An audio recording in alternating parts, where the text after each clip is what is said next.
જય શ્રી કૃષ્ણ. સ્વાગત છે આપ સર્વેનું અમારી યાત્રાના આ અનોખા સફરમાં. આજે અમે આ નાથ દ્વારા રાજસ્થાન કે જે ઉદયપુરથી 40થી 50 કિલોમીટર આવેલું છે અને નાથ દ્વારામાં જે સ્ટેચ્યુ ઓફ બિલીફ છે ત્યાં પ્રોજેક્શન, મેપિંગ અને light sound show statue of બિલીફમાં જોવા આવી પહોંચ્યા છીએ કે જેને વિશ્વાસ સ્વરૂપમ પણ કહેવામાં આવે છે. તો ત્યાં જે લેઝર શો ચાલુ છે રાત્રે 25 મિનિટનો, ત્યાં આવી પહોંચ્યા છીએ. બાજુમાં આ ટિકિટ કાઉન્ટર છે, ત્યાંથી ટિકિટ લેવાની છે. 50 રૂપિયા ટિકિટ છે આ મેપિંગ શોની અને 25 મિનિટ આ ચાલશે. તો અમે સ્પેશિયલ ઓટો બાંધી અને હોટલના રૂમેથી આવી પહોંચ્યા છીએ. આ સ્ટેચ્યુ ઓફ બિલીફમાં શિવજીની સૌથી ઊંચી પ્રતિમા, આ વિશ્વમાં શિવજીની સૌથી ઊંચી પ્રતિમા છે. અને અહીં જે લેઝર શો છે એમાં ભગવાન શિવના આપણને શાંત અને ભયાનક બંને સ્વરૂપના દર્શન થશે. પણ એ શો ચાલુ થાય એ પહેલાં આપણે આ થીમ પાર્ક છે જે એને જોઈ લઈએ. અહીં થીમ પાર્કમાં બાળકોને ગમે એવું ઘણી બધી રાઇડ્સ છે, એનિમલ્સના સ્ટેચ્યુ છે, ગાર્ડન છે. તો આ બધા અહીંયા આવી રીતે આ મ્યુઝિકના સાધનો છે. તો આ જોઈ અને પછી હજી લેઝર શો ચાલુ થવાને વાર છે. તો પહેલાં આ બધાને નિહાળી લઈએ.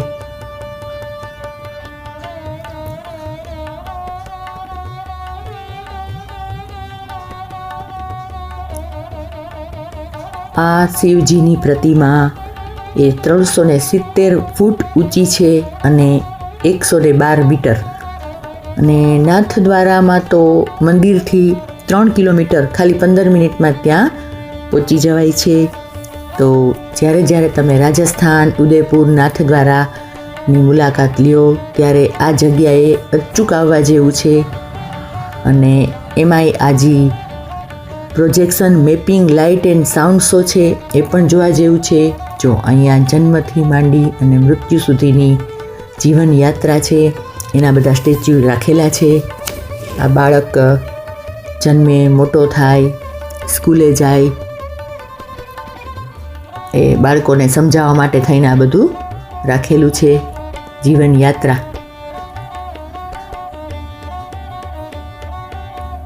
અને પછી આપણે જો આ માતાના ગર્ભથી બાળકની કેવી રીતે સફર એક મનુષ્યની કેવી રીતે થાય છે એ બધું દર્શાવેલું છે.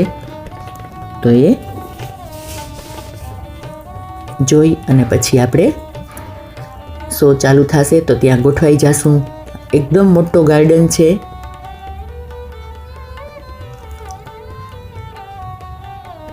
તમે બધાએ સ્ટેચ્યુ ઓફ બિલીફમાં તો શિવજીના દર્શન કર્યા હશે, પણ આજે લેઝર શો છે એ જોવા ન ગયા હોય તો એકવાર અચૂકાઈ મુલાકાત લેજો. અને એમાં વચ્ચે લેઝર શો દરમિયાન હું તમને બધા શિવજીનો મહિમા અને શું શું એ છે એ પણ દર્શાવતી જઈશ. તો વિડીયોમાં જોડાયેલા રહેજો. જો આ શિવજીની પ્રતિમા કેવી સુંદર છે અને બેઠેલી મુદ્રામાં છે. અને જે ટેકરી ઉપર બેઠા છે તો એની એક એવી માન્યતા છે કે ભગવાન શિવ શ્રીનાથજીને મળવા નાથ દ્વારા આવ્યા ત્યારે આ ટેકરી પર બેઠા હતા. તો એ ટેકરીને ગણેશ ટેકરી પણ કહેવાય છે.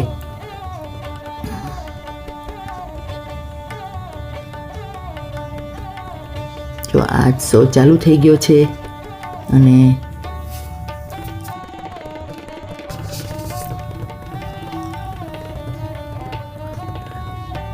શિવજીની કથા અને મહિમા આપણને લાઇટ સાઉન્ડ શો કરી અને બતાવે છે. એકદમ આંતરિક શાંતિનો અનુભવ થાય છે. અને ફક્ત 20થી 25 મિનિટનો જ છે આ શો.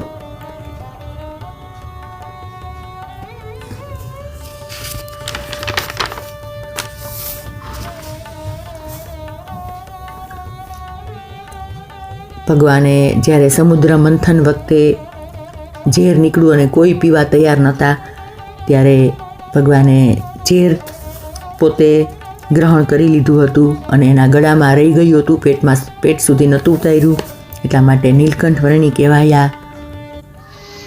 એ કથા છે. પછી આ શિવ તાંડવની કથા છે.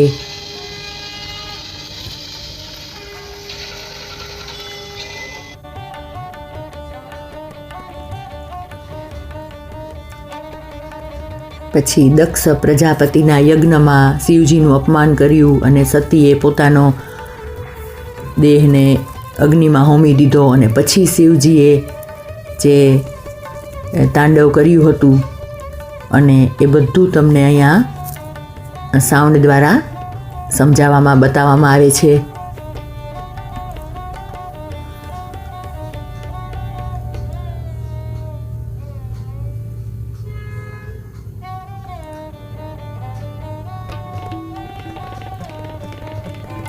તમે ત્યાં બેસીને જુઓ તો તમને એક અલગ જ અનુભૂતિ અનુભવાય છે.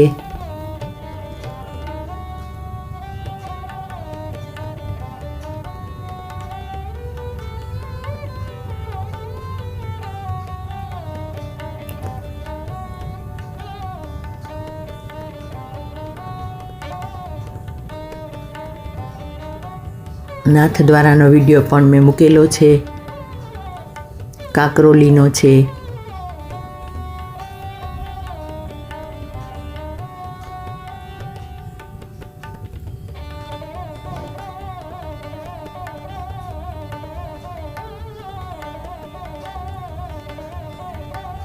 બધા જ વિડીયોની લિંક ડિસ્ક્રિપ્શનમાં આપી દેશું તો તમે ત્યાંથી જોઈ લેજો. જો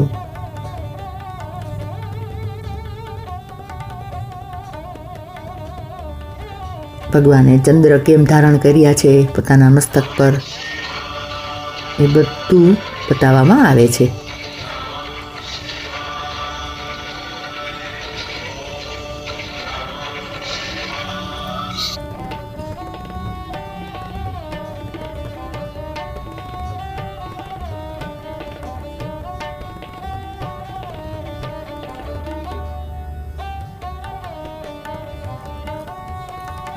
શિવજીએ તાંડવ કર્યું પછી બધા દેવોના સમજાવવાથી શાંત થયા અને સતીના દેહને લઈને ત્યાંથી ચાલ્યા ગયા.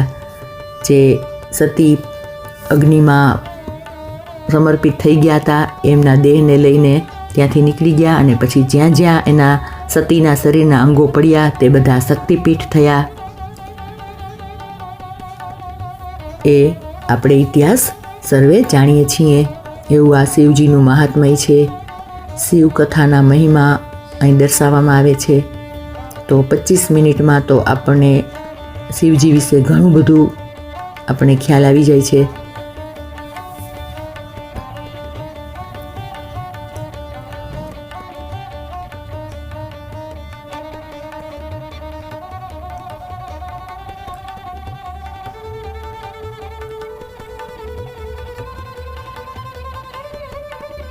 સ્ટેચ્યુ ઓફ બિલીફ અને એનું બીજું નામ છે વિશ્વાસ સ્વરૂપમ, એટલે કે વિશ્વાસની મૂર્તિ. વિશ્વના સર્જનહાર અને વિનાશક તરીકેની શિવજીની ભૂમિકા બતાવવામાં આવે છે. શિવજીની કથા, એનો મહિમા, એ બધું અહીંયા દર્શાવવામાં આવે છે. એકદમ આંતરિક શાંતિનો આપણને અહેસાસ થાય છે. તો આ શો જો ન જોયો હોય તો એકવાર અચૂક આવજો. નાથ દ્વારા તો આપણે દર્શન કરવા જતા જ હોય છે, પણ આ જગ્યાએ પણ મુલાકાત લેવા જેવી છે. અને અમદાવાદથી કોઈને આવવું હોય તો 300 કિલોમીટર થાય છે અને તમને ગમે તે તમે જગ્યાએ નાથ દ્વારામાં ઉતરા હોય ત્યાંથી તમને અહીંયા આવવા માટે સાધન મળી રહે છે.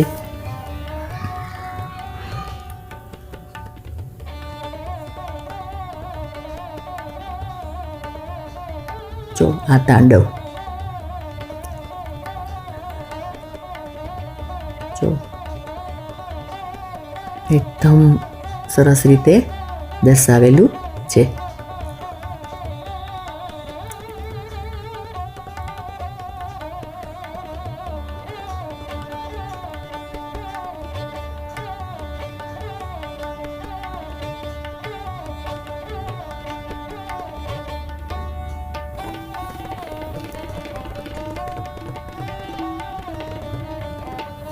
કાંકરોલીનો, કુંભલગઢ ફોર્ટનો, નાથદ્વારાનો બધા જ વિડીયો અમે આની પહેલાં મૂકેલા છે. એની લિંક ડિસ્ક્રિપ્શનમાં મૂકી દેશું. નાથદ્વારામાં કઈ હોટલમાં ઉતર્યા છે એની પણ સંપૂર્ણ મેં વિગત આગળના વિડીયોમાં મૂકેલી છે. કેટલું ભાડું હતું, કઈ જગ્યાએ હતી હોટલ, તો કોઈને જોવું હશે તો એ પણ ડિસ્ક્રિપ્શનમાં અમે મૂકી દઈશું. એટલે તમને ખ્યાલ આવે કે નાથદ્વારામાં આપણે સસ્તી અને સારી જગ્યા મળી રહી છે અને મંદિરની તદ્દન નજીક મળી રહી છે. તો એ પણ અમે બધું આમાં મૂકી દઈશું. કોમેન્ટ કરી અને અમને કહેજો કે તમને વિડીયો કેવો લાગ્યો. જો પહેલી વાર તમે લોકો વિડીયો જોવો છો તો ચેનલને સબસ્ક્રાઈબ જરૂર કરજો, લાઈક કરજો.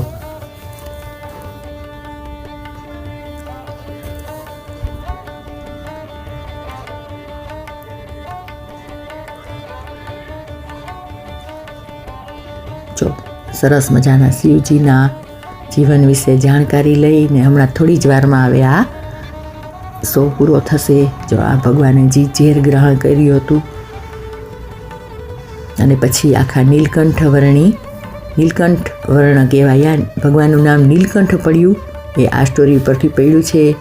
વિડીયો જો તમને બધાને પસંદ આવ્યો હોય તો એક લાઈક જરૂરથી આપી દેજો. મળીશું ફરી નવા વિડીયોમાં. ત્યાં સુધી આવજો. જય Shri Krishna. Har Har Mahadev. Thank you watching for this video.